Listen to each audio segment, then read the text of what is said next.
የተከዜ ዘብ በተጠንቀቅ እንዲሆን ታዘዘ። ዘቡ ምሽግ ገብቷል። ኮሎኔል ደመቀ ዘውዱ ቅጽበታዊ ምላሽ ለመስጠት ተዘጋጅተናል ሲሉ ይፋ አድርጓል። ጠለምትን ሳይጨምር በወልቃይት 3 አቅጣጫዎች ከባድ ወታደራዊ ፍጥጫ እየተስተዋለ ነው። ጉዳዩን በዝርዝር እንመለከተዋለን። ህወሓትን ለመገልበጥ የተዘጋጀው ጦር አመፅ ተነሳበት። ከሰፈረበት ነፃ መሬት ለቀውጥ የሚል ህዝባዊ ተቃውሞ ገጥሞታል። ይህን ተከትሎ በክልሉ ከባድ የሚባል ውጥረት ሰፍኗል። ታዳምጡታላችሁ። የፈረንጆቹ አዲስ ዓመት ከገባ ወዲህ 6 የምዕራባውያን ሀገራት ሚኒስትሮች በ4 ኪሎ ከኢትዮጵያ ጋር መክረዋል። አንድ ወር ባልሞላ ጊዜ ውስጥ የተደረገው እነዚህ ዝግና ሚስጥራዊ ውይይቶች ትኩረትን ስበዋል። ጉዳዩ ከኢትዮ ኤርትራ ትኩሳት ጋር የተያያዘ እንደሆነ ምንጮች ጠቁመዋል። በስፋት እንቃኘዋለን። ኢትዮጵያን በመዝለፍ የሚታወቁት የሚኒሶታ የኮንግረስ አባል ኤልሃን ኦማር በማዘጋጃ ቤት ሳሉ ምንነቱ ባልታወቀ ፈሳሽ ጥቃት ተፈጸመባቸው። ትራምፕ ጥቃቱ የተቀነባበረ ነው ሲሉ አጣጥለውታል። ጤና ይስጥልኝ። ይህ ኢትዮ ዴስክ ነው። የዕለቱን ዜናዎች ይዘን ቀርበናል። ቻናላችንን ላይክ፣ ሼር እና ሰብስክራይብ ታደርጉ ዘንድ በመጋበዝ ወደ ዝርዝር ጉዳዮቹ ተሻገርኩኝ።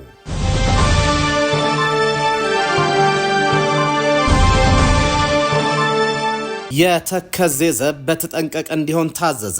ዘቡ ምሽግ ገብቷል። ኮሎኔል ደመቀ ዘውዱ ቅጽበታዊ ምላሽ ለመስጠት ተዘጋጅተናል ሲሉ ይፋ አድርጓል። ጠለምትን ሳይጨምር በወልቃይት 3 አቅጣጫዎች ከባድ ወታደራዊ ፍጥጫ እየተስተዋለ ነው። የወልቃይት ምክትል አስተዳዳሪና ጸጥታ መምሪያ ኃላፊ ኮሎኔል ደመቀ ዘውዱ ህወሓት የጀመረውን ጥቃት አስመልክተው ክተት መሳይ ጥሪ አሰምተዋል። የኢትዮጵያ ሉዓላዊነትን ለመዳፈር በሚዘጋጅ ኃይል ካለ ምላሻችን ቅጽበታዊ መሆኑን ለማሳየት ተዘጋጅተናል። የወትሮ ዝግጅታችንን አጠናቀናል ሲሉ ተናግረዋል።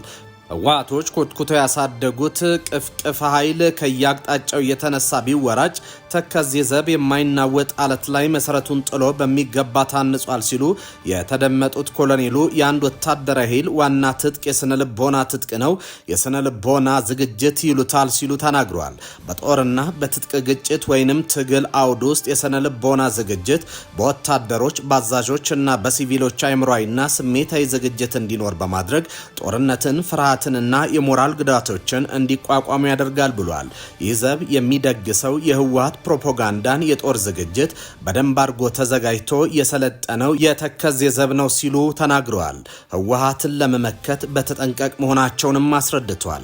የአእምሯዊና የሞራል ዝግጅት ተደርጓል የሚሉት ኮሎኔል ደመቀ ጦርነትን በሚገባ መከወን የሚያስችል የእስጥገግ አንድነትና የጋራ መተማመን ተገንብቷል ብሏል። በቋሚ ስጋትና በቋሚ ጠላት ላይ የኦፕሬሽን ውጤታማነትን ማድረግ የሚችል ኃይል በአስገራሚ ሁኔታ ተገንብቷልም ብሏል።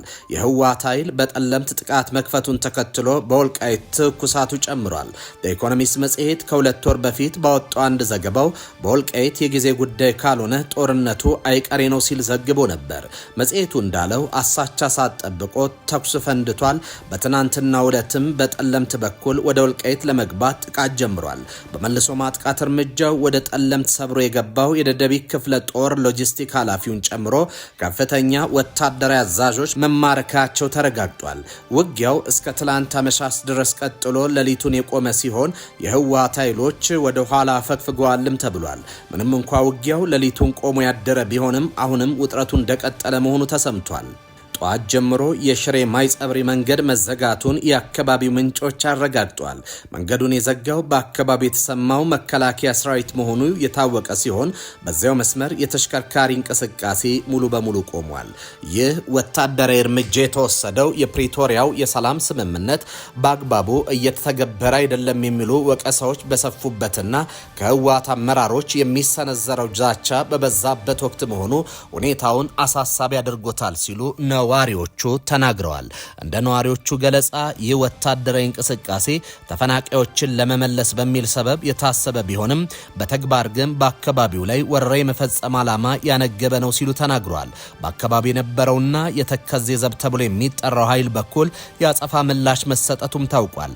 የፌዴራል የጸጥታ አካላት ግጭቱ እንዳይሰፋና የጉዳት መጠን እንዳይጨምር የመገላገልና የማብረድ ስራ መስራታቸውን ኢትዮ ዴስክ ያገኘው መረጃ ያመለክታል። በተካሄደው ውጊያ በህወሓት ኃይሎች ላይ ጉዳት መድረሱ የተገለጸ ሲሆን ለኢትዮ ዴስክ የደረሰው መረጃ እንደሚያመለክተው አንድ ድሽቃ የቡድን መሳሪያን ጨምሮ በርካታ የህወሓት ታጣቂዎች መማረካቸውንም ገልጿል። የህወሓት ኃይሎች ከዚህ ጥቃት በተጨማሪ በሌሎች አቅጣጫዎች ወረራ ለመፈጸም ዝግጅት እያደረጉ ነው የሚሉት ምንጮች በተለይም በሐምሾ ምድር እንዲሁም በተከዜና ፍራፍራ መደማምር አካባቢዎች ከፍተኛ የጦር አሰላለፍ መኖሩ ታውቋል። በተመሳሳይ ሁኔታ በበዛና በኩል ፊት ምጫራ በሚባሉ ስፍራዎችና በደርባ አባይ አቅጣጫ በማይተክሊት አፍንጫ ኤፍሬም በኩል ወታደራዊ እንቅስቃሴዎች እየተስተዋሉ እንደሚገኙ ነዋሪዎቹ ጨምረው ገልጸዋል። ህወሓትን ለመገልበጥ የተዘጋጀው ጦር አመፅ ተነሳበት። ከሰፈረበት ነፃ መሬት ለቀውጣ የሚል ህዝባዊ ተቃውሞም ገጥሞታል። ይህን ተከትሎ በክልሉ ከባድ የሚባል ውጥረት ሰፍኗል። የሐራ መሬት ኃይሎች በአፋር ክልል ክልበቲ ረሶ በረሃሌ ወረዳ ቡሬ ተበላ በምትጠራ ቀበሌ ለመስፈር በዝግጅት ላይ እንዳሉ ከአካባቢው ህዝብ ጋር በዛሬው ዕለት ግጭት ውስጥ መግባታቸው ታውቋል። የአካባቢው ነዋሪዎች እንደተናገሩት ሐራ መሬት በሚል ወረዳችንን የግጭት ቀጠና ለማድረግ እየተንቀሳቀሱ በመሆኑ ህዝቡ በተቃውሞ እንዲመለሱ አድርጓቸዋል ብሏል። በታጣቂዎችና በቀበሌው ህዝብ መካከል በተነሳ ግጭት ሁለት ሰዎች በጽኑ መግለጻቸውን ተናግረዋል። በፌዴራል መንግስት ድጋፍ የሚንቀሳቀሱት እነዚህ የታጠቁ የትግራይ ኃይሎች ሐራ መሬት በሚል በአፋር ክልል ከለብቲ ረሱ ሰሜናዊ ዞን በአባላና በመጋሌ ወረዳዎች ሰፍረው እንደሚገኙ ተጠቁሟል። ቀደም ሲል በዚሁ ሰሜናዊ ዞን ኩነባ ወረዳ ሐራ መሬት በሚል ለመስፈር በዝግጅት ላይ እንዳሉ በተነሳ ህዝባዊ ተቃውሞ አካባቢውን ለቀው መመለሳቸውን ጨምረው ተናግረዋል። ከህወሓት የተገነጠለውና ራሱን ሐራ መሬት ብሎ የሚጠራው ኃይል በህወሓት ላይ የተቀናጀ ጥቃት ለመክፈት መዘጋጀቱን ሲገልጽ እንደነበር መረጃዎች ያሳያሉ። ቡድኑ በዚህ ዓመት መጨረሻ ትግራይ ሙሉ ለሙሉ ለመቆጣጠር እቅድ መንደፉንም በይፋ አስታውቋል። የትግራይ ክልል ጊዜያዊ አስተዳደር ፕሬዝዳንት ጀነራል ታደሰ ወረደ በይፋ በፌዴራል መንግስት ይደገፋል ብለው የጠሩት ታጣቂ ኃይል በህወሓት ላይ የተቀናጀ ጥቃት ለመክፈት መዘጋጀቱን የፈረንሳይ ሚዲያዎች ዘግበው ነበር። ከመቀሌ በስተምዕራብ 110 ኪሎ ሜትር ርቀት ላይ በምትገኘው ላኮራ አቅራቢያ ከሚገኙ ግንባሮች አንዱ አዛዥ የሆኑ ሸዊት ብተው በአመቱ መጨረሻ ትግራይን እንቆጣጠራለን ሲሉ ለዜና ምንጮች ተናግረዋል። ጀነራል ታደሰ ግን ይህ ታጣቂ ኃይል ጥቃት ከከፈተብን ትንኮሳው ከፌዴራል መንግስት ወይም ከአፋር ክልላዊ መንግስት እንደተደረገ እንቆጥረዋለን ሲሉ መናገራቸው ይታወሳል። የሐራ መሬት አመራሮች ከፌዴራል መንግስት ምንም አይነት ድጋፍና እገዛ እንደማያገኙ በተደጋጋሚ የሚናገሩ ቢሆንም አፍሪካን ኢንተለጀንስ ከወራት በፊት ባወጣው አንድ ዘገባው ቡድኑ በፌዴራል መንግስት እንደሚደገፍም ጠቁሟል። የፈረንጆቹ አዲስ ዓመት ከገባ ወዲህ 6 የምዕራባውያን ሀገራት ሚኒስትሮች በ4 ኪሎ ከኢትዮጵያ ጋር መክረዋል። አንድ ወር ባልሞላ ጊዜ ውስጥ የተደረጉት እነዚህ ዝግና ሚስጥራዊ ውይይቶች ትኩረትን ስበዋል። ጉዳዩ ከኢትዮ ኤርትራ ትኩሳት ጋር የተያያዘ እንደሆነ ምንጮች ጠቁመዋል። የፈረንጆቹ 2026 ዓመት ከገባ አንድ ወር ባልሞላ ጊዜ ውስጥ የ6 ሀገራት ከፍተኛ ዲፕሎማቶች ወደ ኢትዮጵያ መጥተዋል። ሊገባደድ ጥቂት ቀናት በቀሩት የፈረንጆቹ ጥር ወራት ትናንትናው ዕለት ወደ አዲስ አበባ የገቡት የአሜሪካ ምክትል የውጭ ጉዳይ ሚኒስትር ክሪስቶፈር ላንዳውን ጨምሮ ጀርመንና ቻይና ውጭ ጉዳይ ሚኒስትሮቻቸውን ወደ ኢትዮጵያ ልከዋል። የፈረንጆቹ አዲስ ዓመት ከባተ በኋላ ወደ ኢትዮጵያ መምጣት ቀዳሚ የሆኑት የኦማን ምክትል ውጭ ጉዳይ ሚኒስትር ሼክ ካሊፋ ቢን አሊ አልሃርቲ ናቸው። የኦማን ጎረቤት የሆኑት የተባበሩት አረብ ኤሚሬቶች በተመሳሳይ መልኩ ምክትል ውጭ ጉዳይ ሚኒስትራቸው ሼክ ሻክቡን ቢን ናህያ አልናህያን በቀናት ልዩነት ወደ አዲስ አበባ ልከው ከፍተኛ ባለስልጣናት ጋር ውይይት አድርጓል። ዲፕሎማቶች ወደ ኢትዮጵያ በተጓዙበት በተመሳሳይ ሳምንት የቻይና የውጭ ጉዳይ ሚኒስትር ዋንጊዮ አዲስ አበባ ነበሩ። ዋንጊዮ በአዲስ አበባ ቆይታቸው ከጠቅላይ ሚኒስትር አብይ አህመድ ከውጭ ጉዳይ ሚኒስትር ዶክተር ጌዲዮን ጢሞቴዎስ ጋር ተገናኝተው ተወያይተዋል። የሩቅ ምስራቋ የቻይና ጎረቤት ጃፓን የወሩ ቀጣዩ ተረኛ ነበረች። የጃፓን ምክትል የውጭ ጉዳይ ሚኒስትር ዴታ ኩኒሚትሱ አያኖ የንግድና ኢንቨስትመንት ልኡካን ቡድንን አስከትለው ነበር ወደ አዲስ አበባ የመጡት። እንደ መካከለኛው ምስራቅና ምስራቅ እስያ ሀገራት ሁሉ አውሮፓውያኑም በዚህ ወር ወደ ኢትዮጵያ ጎራ ብለው ነበር። ኢትዮጵያ የኖርዌይ ምክትል ውጭ ጉዳይ ሚኒስትር እንድሪያስ ክራቺቭን ካስተናገደች ከአንድ ቀን በኋላ የጀርመን የውጭ ጉዳይ ሚኒስትር ዮሐን ቫደርፎልን ተቀብላለች። በኬንያ የነበራቸው ተመሳሳይ ጉብኝትም አጠናቀው ባለፈው ሳምንት ሐሙስ አዲስ አበባ የገቡት ቫደርፎል ከጠቅላይ ሚኒስትር አብይና ከኢትዮጵያቻቸው ዶክተር ጌዲዮን ጋር ተገናኝተዋል። የውጭ ጉዳይ ሚኒስትሩ ጉብኝት ዋነኛ ትኩረት ቀጠናዊ መረጋጋትና ሰላም፣ ኢኮኖሚያዊ ግንኙነት እንዲሁም ከባቢ አየርን በተመለከተ የሚወሰዱ እርምጃዎች እንደሆኑ በወቅቱ ተገልጿል። እንደ ጀርመኑ ውጭ ጉዳይ ሚኒስትር ኬንያና ኢትዮጵያን በአፍሪካ ጉብኝታቸውን ያካተቱ የአሜሪካው ምክትል ውጭ ጉዳይ ሚኒስትር ክሪስቶፈር ላንዳው የኢትዮጵያ እንግዳ ናቸው። ላንዳው ወደ ኢትዮጵያ ከመምጣታቸው በፊት በግብጽ ጉብኝት ነበራቸው። ምክትል የውጭ ጉዳይ ሚኒስትሩ በካይሮ በነበራቸው ቆይታ ከግብጽ ውጭ ጉዳይ ሚኒስትር ባድር አብዲላቲ ጋር ተገናኝተው ተወያይተዋል። የሁለቱ ዲፕሎማቶች ውይይት ያተኮረው በታላቁ የኢትዮጵያ ህዳሴ ግድብ፣ በሱዳን የእርስ በርስ ጦርነት፣ በአፍሪካ ቀንድ ሰላምና በጋዛ ተኩስ አቁም ስምምነት ላይ እንደሆነ ተዘግቧል። ከላንዳው የአፍሪካ ጉዞ ጥቂት ቀናት አስቀድሞ የአሜሪካው ፕሬዝዳንት ዶናልድ ትራምፕ ኢትዮጵያና ግብጽ በታላቁ ህዳሴ ግድብ ምክንያት የገቡበትን ውዝግብ ለመፍታት እንደሚሹ ማስታወቃቸው አይዘነጋም። ትራምፕ ባለፈው ሳምንት በስዊዘርላንድ ዳቮስ በተካሄደው የዓለም ኢኮኖሚ ፎረም ጎን ለጎን ከግብፁ ፕሬዝዳንት አብዱልፈታህ አልሲሲ ጋር ተገናኝተው በተወያዩ ጊዜም ይህንኑ አስተጋብቷል። ምክትል ውጭ ጉዳይ ሚኒስትሩ በውሏቸው አብሯቸው ወደ ኢትዮጵያ ከተጓዙት የአሜሪካ ጦር የአፍሪካ አዛዥ ጀነራል ዳግቪን አንደርሰን ጋር በመሆን ቢሾፍቱ የሚገኘውን የኢትዮጵያ አየር ኃይል ቅጥር ግቢ የተዘጋጀውን ዓለም አቀፍ ኤክስፖ ጎብኝተዋል። ላንዳው የኢትዮጵያ አየር ኃይል 90ኛ ዓመት ረዥም ዓመታትን ላስቆጠረው የኢትዮጵያና የአሜሪካ ግንኙነት እንደ ማሳያ ጠቅሷል። ኢትዮጵያ ራሷ እንደ ሀገር ብቻ ሳትሆን በቀጠናው በጣም አስፈላጊ ኃይል ነች ያሉት ላንዳው በቀጠናው ያሉትን አንዳንድ ግጭቶችን ለመፍታት በጋራ ጠንካራ ሚና መጫወት እንችላለን ብለን እናስባለን።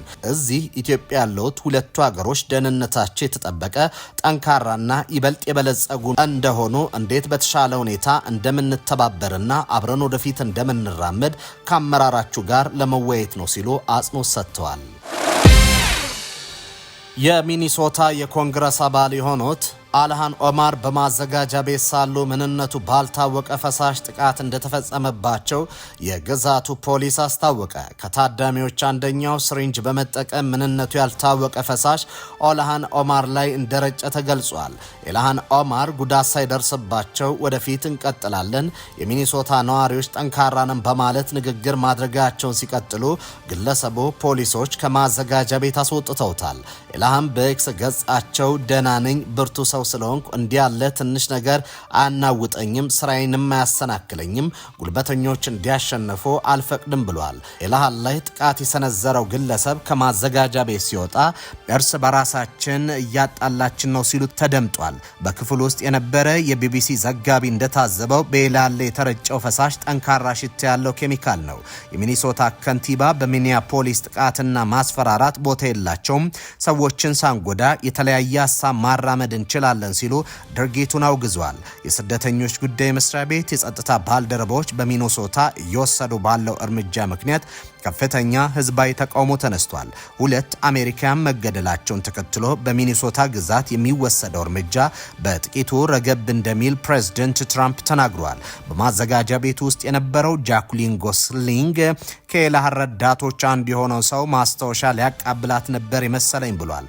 ሌላ በክፍሉ የነበረ ታዳሚ አልፍሬድ ፍላወርሰን ጁኒየር በማዘጋጃ ቤቱ ንግግር በመቀጠሏ ጀግንነቷን አደንቃለሁ ብሏል። እንደ አውሮፓውያን አቆጣጠር በ2019 የአልሃን የመጀመሪያው ሶማሌ አሜሪካዊት፣ የመጀመሪያው አፍሪካ የተወለዱ አሜሪካዊትና የመጀመሪያ ሙስሊም አሜሪካዊት የኮንግረስ አባል ሆነው ተመርጧል።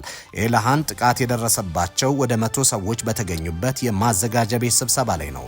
በሚኒሶታ ታህሳስ መግቢያ ላይ ረኔ ጉድ የተባለች የ37 ዓመት ሴት በስደተኞች ጉዳይ መስሪያ ቤት የጸጥታ ባልደረቦች ስትገደል፣ ባለፈው ሳምንት ደግሞ አሌክስ ፔሬት የተባለ ግለሰብ መገደሉ ከፍተኛ ቁጣ ቀስቅሷል። ተመልካቾች ለሰዓቱ የነበሩን ዜናዎች እኚህ ነበሩ። በያላችሁበት ሰናይ ጊዜ ይሆንላችሁ።